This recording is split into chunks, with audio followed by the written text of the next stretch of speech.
బాబాయ్ గారు గత 2 రోజుల నుంచి ప్రశాంత్ కిషోర్ చంద్రబాబు నాయుడు కలయిక మీద రాష్ట్రం అంతా పెద్ద ఎత్తున చర్చ నడుస్తూ ఉంది.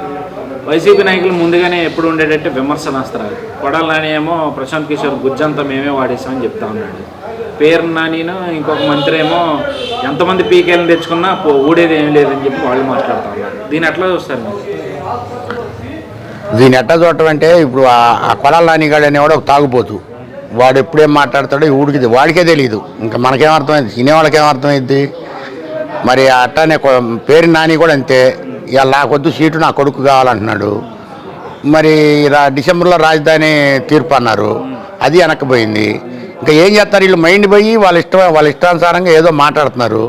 అసలైనా అవసాన దశలో ఉన్నారు. రేపో మాపో 2 నెలలు, మార్చి నెల వస్తే ఏముండదు వీళ్ళకి. మరి ఏం లేనప్పుడు వాళ్ళ ఇష్టానుసారంగా మాట్లాడతాడు. ప్రశాంత్ కిషోర్ గుజ్జంతా వాడు తింటే మరి వీళ్ళకి ఎందుకు వచ్చాడు? చంద్రబాబు గారు ఎందుకు పిలిచాడు? ఎందుకు పిలిపించుకున్నాడు? ఎందుకు మాట్లాడుకున్నాడు? వాళ్ళు ఏదో వాళ్ళ పార్టీ వాళ్ళు చేసుకుంటారు. నీకెందుకురా యాదవా కొడాలి నానిగా? నీకెందుకురా అసలు ఇట్లాంటివి మాట్లాడొద్దని చెబుతుంటే నువ్వు పదే మాట్లాడతావు. చంద్రబాబు అంటావు, లోకేష్ అంటావు, ఏం మాటలు ఈ తెలుగుదేశం అంటావు. దేనికి నీకు? నువ్వు ఇప్పుడు ఏమన్నా రాష్ట్రాన్ని ఏమన్నా మంచిగా నడిపించావా? లేదు. ఏమన్నా అభివృద్ధి చేసావా? లేదు. మరి పోలవరం చూస్తే ఎట్ట చేసావు, రాజధాని చూస్తే ఎట్ట చేసావు, ఉక్కు ఫ్యాక్టరీ చూస్తే ఎట్ట చేశారు. అసలు కర్మాగారాన్నే నిలపలేకపోయారు దద్దమల్లారా మీరు.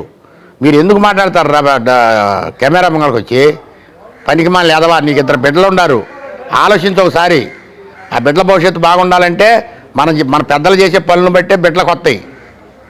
నువ్వు అది ఆలోచించకుండా నీ ఇష్టానుసారం లోకేష్ వాడట్ట ఈడిట్ట అంటావు. దేనికంటావు నువ్వు? దోసుకున్నారు వైజాగ్ మొత్తం 40,000 కోట్లు దోసుకున్నారు. నిన్నే చంద్రబాబు గారు చెబుతున్నాడు. మీరు దేని పనికి వస్తారు చెప్పండి? మీరు ఒక దానికి మేము డెవలప్ చేసామనో లేకపోతే ఇదిగో ఇంతమంది అసలు ఇక్కడ ఆంధ్ర రాష్ట్రంలో ఎంతమంది పైకి వచ్చారు మీ వల్ల? మీ సంక్షేమ కార్యక్రమాల వల్ల ఒక్క కుటుంబం అయినా నిలబడిందా? నిలబడలేదే. మీరు రూపాయి ఇచ్చారు, 10 రూపాయలు కాజేశారు పేద ప్రజారేఖం దగ్గర. ఇవాళ బస్సు ఉచిత సర్వీస్ పెడతాను మహిళలకు అంటున్నారు. ఇన్నాళ్ళ నుంచి ఏం చేశారా మీరు? ఇన్నాళ్ళ నుంచి నోట్ ఐసు గడ్డ పెట్టుకున్నారా బాబు? ఎందుకు చేయాల ఈ డెవలప్మెంట్లు ఇన్నాళ్ళ నుంచి? మీరు ఎక్కడ ఎవరు మిమ్మల్ని ప్రశ్నిస్తే నిన్న అమెరికా నుంచి యాషొత్తే మొన్న ఆయన్ని ఎమ్మటే తీసుకెళ్ళి చేస్తారా? మీరు మనిషి పడ పుట్టారంటారా మీరు? పరమ దరిద్రులారా. ఆయన ఏమని ప్రశ్నించాడు మిమ్మల్ని? విన్నారు మీరు? ఆయన ఒక్కటన్నా వినకుండా ఆయన తీసుకెళ్ళి చెప్పరాని తావుల్లో తిప్పి వాళ్ళ అమ్మని చూడకుండా మీ ఇష్టానుసారం చేసి పార్టీ వాడు నోటీసులు ఇస్తారా? చంద్రబాబు నాయుడు ఏమో అటెంప్ట్ మటలు పెడతారా? అసలు ఆ డీజీపీకైనా విలువ ఉందా? నువ్వు ఐపీఎస్ చదివావా? చదివే వచ్చి డీజీపీ అయ్యావా నువ్వు? జగన్మోహన్ రెడ్డి ఉన్నాడు, నీకు ఇచ్చాడు అంతే తప్ప నువ్వు కావాలని అయ్యేది ఏం కాదు కది. నీకు ప్రమోషన్లో వచ్చింది కాదుగా. పరమ దరిద్రులారా, నేర్చుకోండి. ఇకనైనా పార్టీ వన్ నోటీసులు దేనికి ఇస్తారు? అసలు ఆయన ఏమన్నాడు?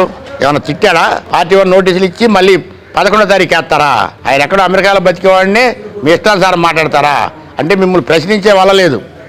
ఎవరైనా ప్రశ్నిస్తే అటెంప్ట్ మటరో లేకపోతే 307 కేసులు పెడతారు. మీరు ఏ ఒకటి కేసులు అందులో ఎందుకు పెట్టలేదు? మీరు చంద్రబాబు నాయుడు మీద 3 సార్లు ముఖ్యమంత్రి చేసేవాడి మీద కేసు పెట్టించారు మీరు.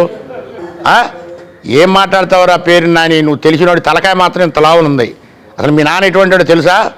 పరమ దరిద్రులారా, ఎక్కడైనా తెలుసుకోండిరా బాబు. చివరి దశకు వచ్చారు, అవసాన దశలో ఉన్నారు. అంటే ఇప్పుడు ప్రశాంత్ కిషోర్ చంద్రబాబుని కలవడం వల్ల ఆ పార్టీకి ఏమైనా నష్టం ఉంటుందంటారా? ఎందుకంటే ముందు నుంచి గతంలో మనం చూసుకుంటే చంద్రబాబు కానీ, లోకేష్ కానీ, తెలుగుదేశం నాయకులు కానీ ప్రశాంత్ కిషోర్ మీద ఎన్నో విమర్శలు చేశారు. ఈరోజు అతన్ని పార్టీ ఎన్నికల ప్రణాళిక కలిసి చేయబోతా ఉన్నారని చెప్పి ప్రచారం నడిపిస్తారు. ఇప్పుడు కొడాలి నాని వచ్చింది చంద్రబాబు దగ్గర నుంచి కదా. కొడాలి నాని చంద్రబాబు దగ్గర నుంచి కదా. మరి పేరు నాని గడిపోయింది మా దగ్గర నుంచి కదా, కాంగ్రెస్ పార్టీలో నుంచి కదా. మరి అమ్మటి రాంబాబు గారు పోయింది కాంగ్రెస్ పార్టీలోంచి కదా. ఇవన్నీ లీకులు అందరికీ తెలుసు. కాకపోతే విమర్శిస్తారు ప్రతిపక్ష పార్టీని అంతే. వాళ్ళు చేసిన తప్పులే ఉండవు. కాకపోతే అంగబలం, అర్ధబలం, ఆర్థికంగా అన్ని బలాలు ఉన్నాయి కాబట్టి నువ్వు కేసులు పెట్టిస్తావు, అరెస్ట్ చేపిస్తావు నువ్వు. అంతేగా న్యాయబద్ధంగా అరెస్ట్ చేసింది ఎక్కడ ఉందా? నువ్వు పెట్టిన 60,000 కేసుల్లో 13 జిల్లాలో 60,000 కేసులు పెట్టించారు మీరు. ఎక్కడైనా న్యాయబద్ధంగా కేసు ఒక్కటి దీని బయటికి. ఇప్పుడు నా మీద 32 కేసులు ఉన్నాయి కదా. నేనేం చేశానని పెట్టారు మీరు 32 కేసులు? మా రాజధాని హక్కులు మేము పోరాడుతున్నాం, దానికి సమాధానం చెప్పండి. సమాధానం చెప్పకుండా కేసులు పెట్టించి లోపలేపించి ఇదా కర్కశంగా చేయటమా? భయపేసి మా పులి వచ్చి అసలు జనం ఎవరైనా ఉంటారా? మీకు తెలియని దద్దమ్మలారా, తెలియకపోతే తెలియనట్టు ఉండండి. పులిలాగా సింగల్గా పులిలాగా వస్తే జనం ఎవరైనా ఉంటారా ఆ రోడ్ల మీద? ఎవడో ఉండడం. మరి ఇంకెవరిని అడుగుతారు మీరు? పులి ఎత్తే ఎవరిని అడగలేరు కదా. పులి బోర్లో ఉంటేనే పులి అందంగా ఉంటుంది, అంతే తప్ప ప్రజలకు వదిలితే పుల్లి ప్రజలు తినేస్తుందిరా బాబు. అది తెలుసుకోండి ముంగల మీరు. పందుల గుంపు ఎవరినేమనవు, గుంపుగా వచ్చినాయేమనో ఏదో వచ్చినాయేమనవు, అవి సర్దుకొని పోతూ ఉంటాయి. కానీ పులెత్తి అట్టుండదే, నెత్తురు మయం చేస్తాయి. ఏం మాట్లాడతారా మీరు ఒక్కొక్క మాట మాట్లాడేటప్పుడు?